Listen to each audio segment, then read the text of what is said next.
Today, we're pulling back the curtain on something we all deal with every single day: price. But we're not just talking about the number on a price tag. We're going to dig into the hidden rules that really control it. Okay, let's get into it. Have you ever stopped to think about this? It sounds completely backwards, doesn't it? Policies that are designed to help people, but they sometimes seem to backfire. I mean, how can making rent cheaper possibly lead to a housing shortage? And what's the deal with a minimum wage, something meant to guarantee a decent income, potentially causing fewer jobs? These aren't just classroom questions. They're real economic puzzles happening all around us. Well, the key to solving these puzzles, it all comes down to one of the most basic, most powerful ideas in all of economics: supply and demand. You can think of it like this powerful, invisible force that's always at play. And today, we're going to see exactly what happens when our good intentions go head-to-head with that force.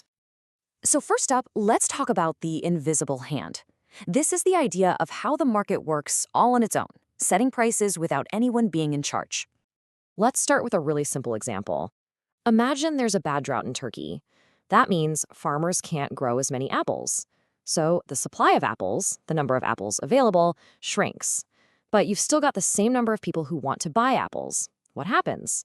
Well, the price naturally goes up. Less stuff, same demand, higher price. It's simple, it's predictable. Okay, that was easy enough.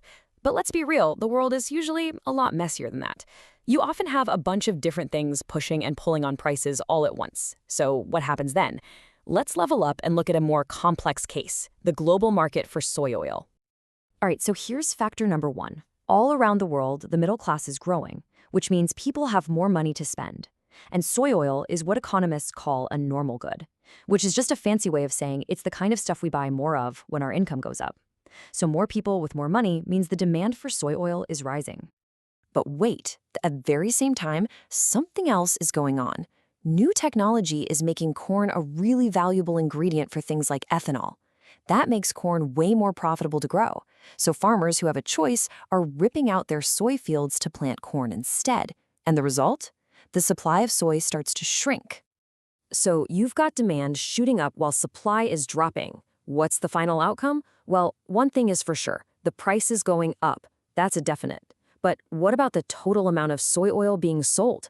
Honestly, we don't know. It's ambiguous. We can't be sure if it'll go up or down without knowing which of those forces was stronger.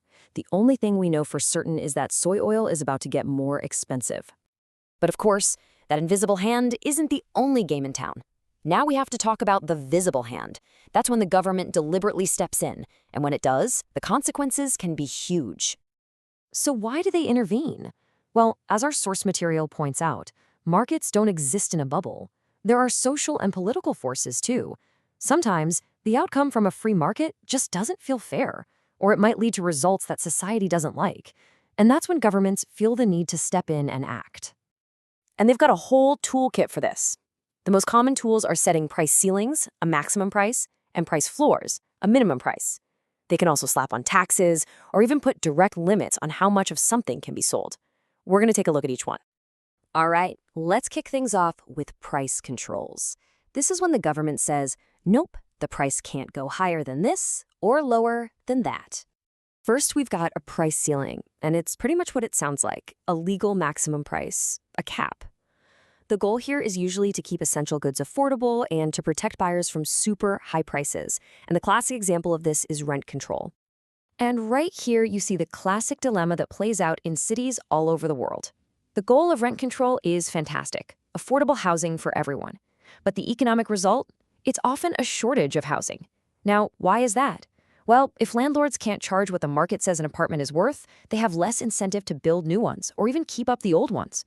At the same time, way more people want to rent at that artificially low price. And you know what that means? Demand skyrockets while supply stagnates. A shortage. Now let's flip that idea on its head and talk about a price floor. This is the opposite. It's a legal minimum price. In this case, the government is trying to stop a price from falling too low, usually to protect the income of the sellers or suppliers. You knew this was coming. The most famous price floor of all is the minimum wage. It's a price floor for labor. The goal is absolutely to ensure a fair wage for work. But what the economic model predicts is a surplus of labor, or in plain English, unemployment. The thinking goes, if the wage is forced above what the market would naturally set, some employers might hire fewer people. That creates a gap between the number of people looking for work and the number of jobs actually available.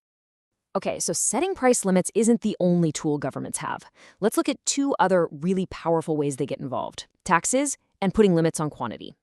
Let's break down how a tax works. Say the government decides to put a $10,000 tax on luxury boats, and they make the seller pay it. Now, you might think, okay, the price of a boat just went up by 10 grand, but not exactly. See, the seller can't just pass that entire tax on to the buyer, because if they did, way fewer people would buy a boat. So what happens instead is that the burden gets shared. The price the buyer pays goes up, sure, but by less than $10,000, and the seller, after paying the tax, ends up with less money than they did before. And finally, let's talk about limiting quantity. For decades, New York City put a hard cap on the number of official taxi licenses, which are called medallions. So as the city grew and more tourists came, demand for taxi rides went through the roof. But because the supply of taxis was legally fixed, the existing drivers could make a lot more money. And this made the medallions themselves insanely valuable. At one point, the price for a single license soared to over $1 million. So, we've seen how these interventions, price controls, taxes, you name it, can really shake up a market. But that leads to a much bigger question. How do we actually measure the true cost of these disruptions? It's the big question, right? Are these policies good or are they bad? Well, economics gives us a framework to measure their impact, not based on our feelings about fairness, but in terms of pure, cold efficiency.